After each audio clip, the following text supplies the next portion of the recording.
What if was a card game? Hollow Knight is a 2D Metroidvania set in the world of Hollowness, a crumbling kingdom filled with colorful characters and various unique environments. You play as the Knight, not the Hollow Knight, just the Knight, as you venture down into the depths of the fallen kingdom to uncover its secrets and save it from the infection. Ooh, spooky. I love Hollow Knight, and with his sequel game Silksong breaking records, I thought it'd be fun to revisit the classic and frame it in a new medium. And by frame, I literally mean in a card frame. Magic the Gathering is a super old trading card game where two players battle it out with various characters and spells throughout the multiverse. In Magic, there is a concept called the color pie, a sort of alignment chart that dictates what each of the 5 colors of mana represent. In super general terms, white stands for order and unity, blue represents knowledge, black is selfishness in the pursuit of your own goals, red is impulsiveness and chaos, and green is about nature and your primal instincts. Magic cards and the characters or events they depict usually fall into these broad categories, called the color identity, which in-game is determined by which colors of mana is used to cast that spell. Color identity has gotten looser over the years, and there has been instances of the color pie being broken or subverted, but generally each color stays in its own lane. Also, side note, most of these cards do assume you know some of the basics of Magic, with how casting spells work or some common ways rules text is interpreted or understood. I'll try my best to explain it so that even a non-Magic player can still enjoy the video. These cards were also designed with both 1v1 and Commander formats in mind. Commander is a 4-person free-for-all format, where the gameplay differs quite drastically from the standard 1v1 formats. Commander's funky setup allows players to form alliances and work together to defeat whoever the table sees as the biggest threat. One more thing before we start, this concept was already done by Etchings. He did a really great job, and I encourage you to also check out his video after this one. I tried to keep mine different from his, so I focused on different areas and also depicted the same concepts in different ways. His video had a more complete 282 or so cards, while mine is meant more of a proof of concept, showing how cards from a Hollow Knight inspired set can be structured without filling out a bunch of filler cards to create a whole entire set. Now that I mentioned it, what is a set? Sets in Magic refer to a collection of cards that were released together, commonly sharing a theme or design pattern. Each set comes with a card of almost every type in the game: creatures, artifacts, enchantments, instants, sorceries, and a few others here and there. Sets also come with a few new mechanics to make it unique from others and add some new flavor to the game. I started to create an entire set of cards to represent the world of Hollow Knight, complete with a few new mechanics that reflect what you do in the game and how its world functions. Without further ado, let's begin. Starting off, let's talk about the new mechanics created for this set. First off, we have the new enchantment subtype called Environments. Environment cards represent, well, the various environments found in Hollow Knight. You can only have one environment under your control at any time. If you have to play a new environment, the old one is sent away to the graveyard. Environments also use one of the new keywords, Progress, which just means that the card unlocks new abilities as you get more experience counter. A number that you increase whenever the effect says you gain an experience counter. Experience counters aren't a new thing to Magic. This mechanic was used in previous sets to show a character getting stronger the longer the game progresses, which I felt was a perfect stand-in for how Hollow Knight and Metroidvanias work. In Hollow Knight, you unlock new abilities and revisit old locations as you progress through the game, so experience counters will be used a lot in this set to give that effect. Now, onto the actual environment cards themselves. Each environment has 2 unlockable abilities, the first of which usually unlocking immediately due to it requiring 0 experience, and is always a symmetric effect, which means it affects all players equally. I chose to design these this way, as environments as a concept don't favor you in particular. It's up to you to adapt to the environment and get the upper edge on your opponents. The second ability is an effect exclusive to you, and it flips the power balance from the first effect by letting you benefit extra from it. This is only unlocked after you have a specific amount of experience, representing how a more seasoned explorer knows how to exploit the unique features of every environment they come across. These environments will shake up the game whenever played, sometimes changing the entire game blends of your opponents due to their effects. Some environments are meant to be played in the early game, some are more useful later on. Some help to play defense while others crank up your offensive cards to 11. Environments also will come with their related sagas, another enchantment subtype that's commonly used to represent a story or a journey. I thought this was perfect to show the player's own journey in Hollow Knight, as they uncover all these new environments. These sagas, which I affectionately refer to as the environment sagas, all follow the same structure. The first 2 chapters are the things that the knight has to do in-game to unlock the area, while the final chapter allows you to find the represented environment directly from your deck and put it into play. Kinda like how once you do these things in Hollow Knight, you also enter the area. One special environment that isn't actually labeled as an environment is the quiet town of Dirtmouth. This is the first area you find in Hollow Knight and acts as the base of operations and as an entry point to the rest of the kingdom. Thus, its card can coexist with another environment, and eventually allows you to play as many environments as you want without having to lose previous environments, serving as the sole location keeping all of Hallownest accessible. I'll go through a few of the environments and my thought process behind creating them. The City of Tears is a location you visit relatively early on in the game. It aligns solely with blue mana, as it was a center of knowledge and where most of the kingdom's scholars would gather. Its first ability is to give all players extra mana, allowing everyone to do bigger plays and accelerate the board state, sharing in the city's glory, so to speak. However, once the infection started spreading, the city locked its doors and fell to ruin, left forgotten alongside the rest of the kingdom. I was a bit unsure how to properly convey this feeling through design, but I settled on mill, which means putting cards from the top of your deck into your graveyard, and commonly represents memory loss or something altering your mind, similar to how the infection works. It also works against the first ability, where while you let your opponents cast bigger spells, that also means they mill more cards, representing a sort of ironic downfall, as the place everyone went to for safety became their very graves. The Colosseum of Fools is a chaotic arena where the player can battle waves of enemies to earn money and other valuable rewards. Thus, its card allows everyone to get into the ring and brawl it out. Two creatures fighting in Magic means they deal damage equal to their power to each other, typically done to kill one of the combatants. Eventually, when you get experience enough, you start earning profits from all the violence you've created. This card allows you to generate more experience once you already have a bit in your tank, fueling your more powerful cards in future turns. The Colosseum aligns very well with the color combination of black and red, typically representing mayhem and destruction. In the far corners of the kingdom, there lies an eerie, horrid place. Deepness is one of the most hostile regions in Hollow Knight, with spiders crawling out of the walls to attack you at every corner. The card requires you to have at least one level of experience to even begin venturing into this hellhole, and when you do, the spiders are not far behind. This card gives each player a spider that jumps out of the darkness to attack their opponents at the beginning of each combat. However, there is a huge reward for conquering this place. With enough experience, you can use the maze-like passageways to your advantage, losing pursuers with ease. The final effect is a buffed up version of the card Maze of Ith, which represents a confusing maze by letting you remove creatures from combat, stopping any of the damage that would have been done to or done by them. There's many more environments that fill up all of the 1 and 2 color combinations that I'll show here to prevent these taking up the whole video. Some were easy to find what colors align with them, such as Soul Sanctum being the place of rebellion and magical research, or Fort Canyon with its volatile and chaotic inhabitants. This is also a great time to advertise my community Discord, which I'll be posting all the cards created for this set. Moving along, we have our second new mechanic, Influence.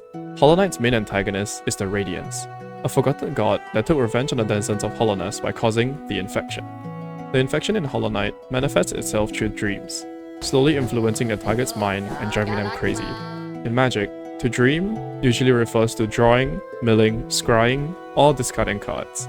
Thus, Influence is active whenever you've drawn your second card in a turn, or if you have discarded a card in a turn. Most common enemies you encounter are infected, so their cards all use the Influence mechanic as seen in the Crawlet, Gruzzer, and Vengefly cards.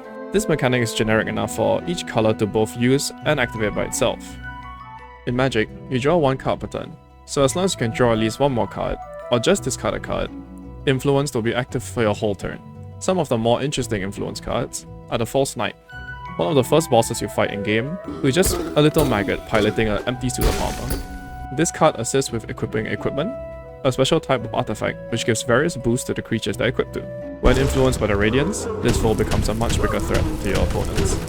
Another one is the Volatile Mosskin, a simple enemy that explodes when killed. The card allows the insect to attack first, and then if it's under the influence, you can choose to have it blow up, dealing damage to any target. Influence doesn't only have to be on creatures though. The generic nature of the ability lets you put it on any card type, like one-time use spells. In Magic, almost everything is considered a spell. That means creatures, enchantments, and artifacts are all spells. However, what most people would first think of when they hear spell is Magic's instants and sorceries, which don't stay in play but instead have powerful one-time use effects. The main three abilities of the player are depicted through these instants. These spells also have the influence ability, since in-game you can upgrade them to stronger versions. The spells don't really get corrupted by the Radiance, but I figured it was a cool way to integrate this mechanic into the player's spell variations. And you're still technically getting influenced by the void to access the stronger version, so it works out. While making these spells, I also use all the other abilities the knight could have. So you have healing, the Dream Gate, the Dream Nail, Nail Arts, and even getting the ability to see a completion percentage. The Dream Nail in particular was really fun to design, since in Hollow Knight you can use it on enemies to knock them back and regain some of your soul, which is exactly what this card does. I loosely connected the knight's soul meter and magic's mana pool, since they are both resources available to the player to cast as spells. Also because in Magic, they explain the game as two wizards imagining places to draw mana from, so it's kind of in the same realm of weird out-of-body resource. Moving on from the infected creatures, I also designed a slew of artifacts to represent a huge part of Hollow Knight. The charms. Charms in Hollow Knight are items the player can equip to activate certain buffs. This is basically 1-for-1 with how equipments work in Magic, allowing you to give a buff to one of your creatures after paying a cost. We have some of the simpler charms you unlock early on, such as Gathering Swarm, a charm that helps you collect up loose change on the floor. Its card does let you create treasure tokens. Another one is Soul Catcher, a charm that gives you more soul each time you hit an enemy. Again, I use Magic's mana system to reflect the Hollow Knight's soul bar, thus this card gives the equipped creature the ability to produce you mana. On to some later game charms. We have the Fragile Charm cycle with the heart and strength beefing up the creature's health and power, while greed lets the equipped creature make you mana. Like in Hollow Knight, these charms break if the equipped creature dies. Usually in Magic, if a card destroys itself, the text would usually say something like, sacrifice this instead, and sacrifice is Magic's version of getting rid of your own stuff. However, these cards specifically destroy themselves. Don't worry, it'll be relevant later, we'll get back to it. We have other charms that affect the spells you cast, such as Shaman Stone giving your spells more damage, or Spell Twister making them cheaper. There's also some defensive charms, like Boulder Shell, that prevent damage that will be dealt to the equipped creature, losing its shell instead. And the same way as it is in Hollow Knight, once it takes a few hits, the shell will break. Dream Shield, on the other hand, is a repeatable damage prevention effect as long as it remains untapped. Think about it as a once per round prevent some damage kind of effect. Some charms have effect they only do if they're equipped to someone. I usually reserve these kinds of effects to charms that don't directly buff the player, but instead give some sort of external effect, such as King Soul, a charm that collects soul for you over time. I felt the best way to represent soul and void in terms of its colors would be colorless, as usually colorless is used for unaligned or neutral forces in the world. King Soul's card generates you some colorless mana at the start of your turn, and lets you use that mana throughout your entire turn. The cost to equip the charm definitely makes it much weaker in-game, but I feel that also reflects how it is in Hollow Knight. That 5 notches is crazy. Another utility charm is the beloved Hive Blood, a charm that lets you slowly regenerate damage taken. Its card is pretty simple as well. A flat 5 life regained at the beginning of your turn is a simple yet effective tool to keep you healthy throughout the game. But of course, I have yet to talk about the most important charm. One so powerful that almost every player has it in their build. I'm of course talking about the one, the only, Wayward Compass. This absolute behemoth of a card lets you build your very own mana producing creature at home. It's not that crazy, it's a joke, but it's a broken, yeah, you get it. Speaking about creatures, there is still a set of characters that I have not talked about.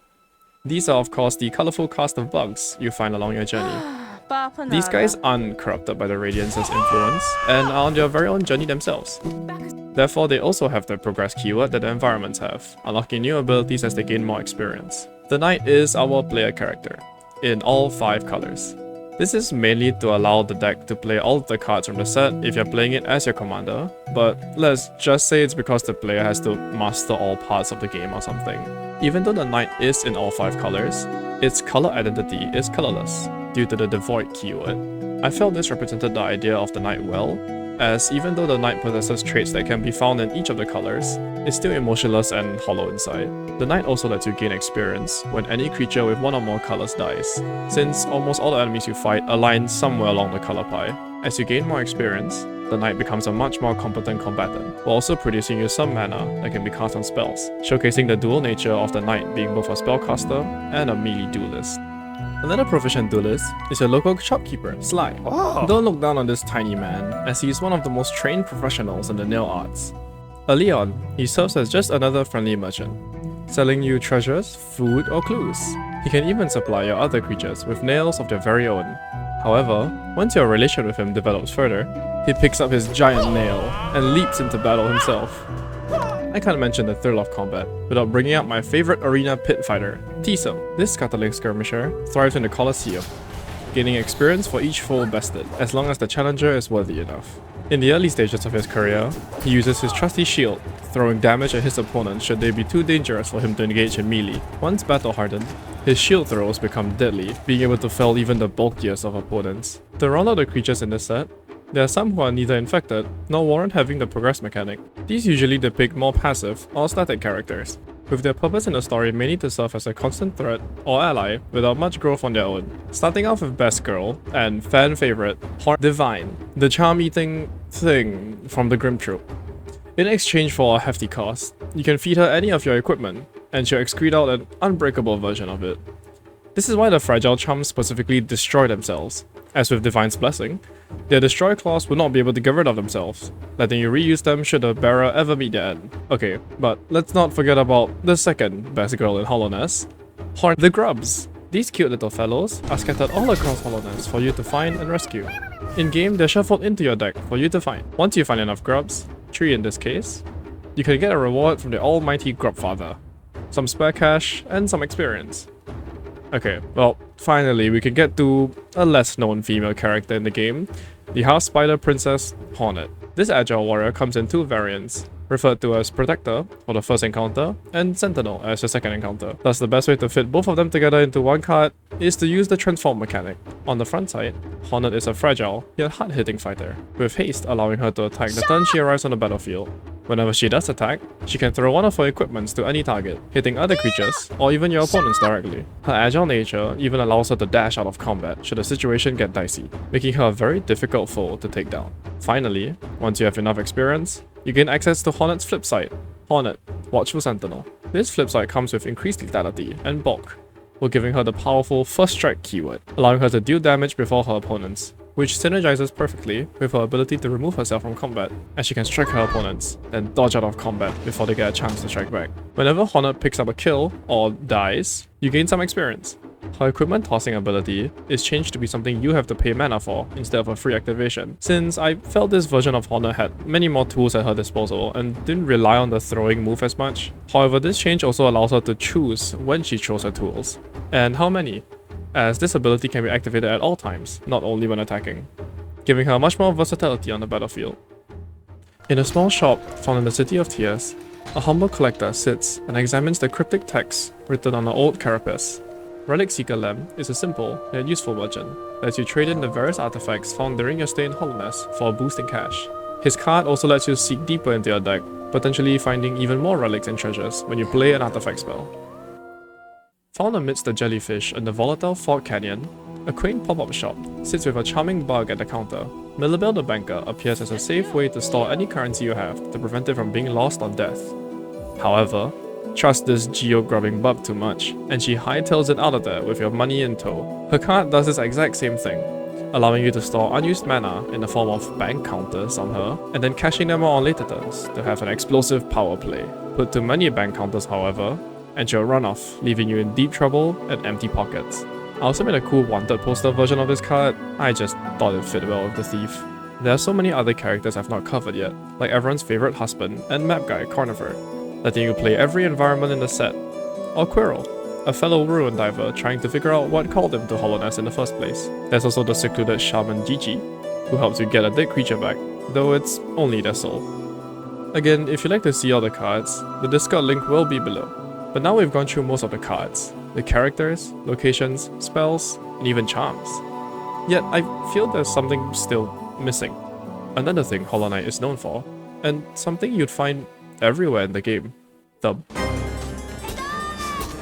In one of Magic's newer sets, they introduced a new card type, Battles. Battles came in only one type, Sieges. Whenever you play a siege, you choose an opponent to be its defender, with the siege having a certain number of health. Anyone that isn't the defender can then attack the siege, and once its health goes to 0, the owner of the siege gets to cast the flip side, which is like a reward for winning the battle. I made a new variant of battles, Duels. They work very similarly to sieges, except only the owner can attack it, locking both players in a fight over the card. This is mainly for multiplayer formats such as Commander, but I also felt that calling boss fights sieges didn't make much sense to me. Examples of duels are both the Hornet encounters. First, it's a fateful encounter, but then later on, Hornet decides to test your resolve to see if you're worthy of obtaining the King's Brand. For the first duel, the reward for defeating it is the Mothwing Cloak. Just like in Hollow Knight, the Mothwing Cloak automatically equips itself onto one of your creatures. Then it gives that creature the same ability that Hornet has, to dash out of combat. The second duel is a bit more interesting. While the first duel gets an equipment out of your deck when it enters the field, this duel causes two creatures to fight each other. At each of your combats, you can choose another two creatures to fight, creating a minigame where some players want this duel gone to stop you from having the constant pressure of fighting people, while some may want to keep it around for the same reason. The second part of this ability is also pretty impactful. Each time you win a fight, meaning whenever that creature fights and kills their opponent, you get to remove a defense counter, basically dealing 1 damage to this duel. Once all the defense counters are removed, it flips to the Shade Cloak. Just like how this duel is round 2 of the first Hornet encounter, the Shade Cloak is an upgrade to the Mothwing Cloak, having some extra bonuses such as making the equipped creature untargetable by spells and abilities, similar to how the Shade Cloak makes you invincible in Hollow Knight. One of the more important upgrades, however, is the change to how the card represents the dash ability.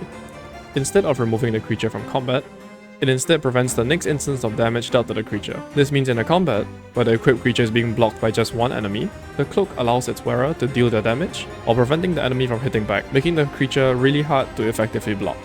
There are 2 more duels I made for this set, and there's definitely still many more boss fights I can turn into duels, but again this is more of a proof of concept idea. A Trial by Combat depicts the fight with the Mantis Lords. Its card lets you have multiple combat phases, like how the Mantis fight has a second phase, where you fight 2 bosses instead of 1. Its reward is of course the Mantis Claw, giving you experience whenever you beat the fight and making the equipped creature stronger. Also letting it jump over walls, because that's what it does in Hollow Knight. It's not super relevant, walls are rare, but it's flavor. A Broken Reunion is when you encounter the Broken Vessel, an infected husk of one of your siblings. Thus it has an ability that gets stronger if you have the Influence mechanic active. The reward for this fight is an experience counter and wings that let the wearer fly and untap once combat is over, something like a double jump. And that about covers all the card types I've created for this set. I hope that those of you who enjoy either Hollow Knight or Magic can appreciate the direction I took when designing and depicting the vast world into cards. I'm still pretty new to custom card designs and very bad at judging if a card is broken or not, so apologies if any card seems like crazy unbalanced and would destroy the game if ever printed. I really have fun making all these cards though. It's always a joy to combine 2 of my interests into a creative project that I can show off to others. I'm not sure when I'll be back for another video as I'm about to get shipped off to the military, but hopefully our next meeting won't be too far away. This channel is just getting started, and subscribing to show your support really goes a long way of helping me make this dream come true. I plan to make some more gameplay videos for Minecraft, Terraria, and of course Silksong, but if this style of voiceover video does well, I'd be happy to try my hand at another in the future. There's still many game clashes I love to do, more like Magic custom design sets, or even turning characters into like D&D monsters or something. But yeah, alright, end of video time. I love to hear your thoughts below. And I hope you enjoyed this journey, and bye bye. Bye bye. Bye bye.